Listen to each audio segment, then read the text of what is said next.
Pemirsa, dalam sepekan terakhir beragam peristiwa terjadi di tanah air. Beberapa yang menjadi highlight akan kami rangkum dalam 5 berita pekan ini.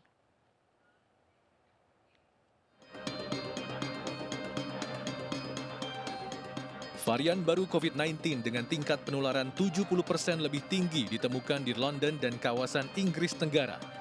Dengan ditemukannya virus ini, sejumlah negara Eropa lainnya menerapkan larangan terbang dari Inggris.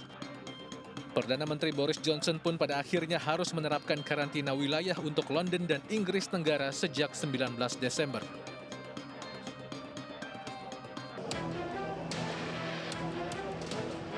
Sementara di tanah air, para komuter yang hendak berwisata maupun pulang ke kampung halaman menggunakan angkutan umum di musim libur Natal dan Tahun Baru diwajibkan menunjukkan hasil negatif tes antigen.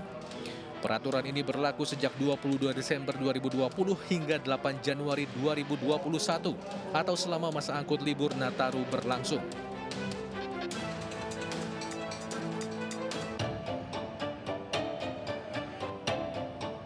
Bahkan wisatawan yang hendak memasuki kawasan Puncak Bogor juga diwajibkan melewati pos pemeriksaan terlebih dahulu untuk dimintai surat keterangan bebas COVID-19 melalui uji swab antigen. Namun surat keterangan ini hanya berlaku 3 kali 24 jam sejak kedatangan.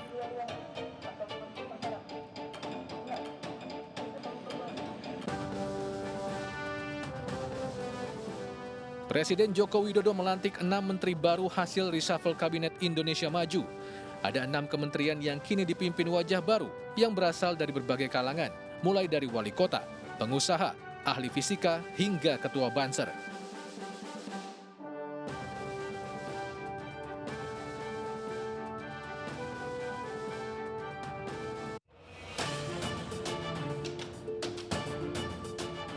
Penyidik Bareskrim Mabes Polri menetapkan pimpinan Front Pembela Islam Rizik Syihab sebagai tersangka dalam kasus kerumunan di Megamendung Bogor, Jawa Barat.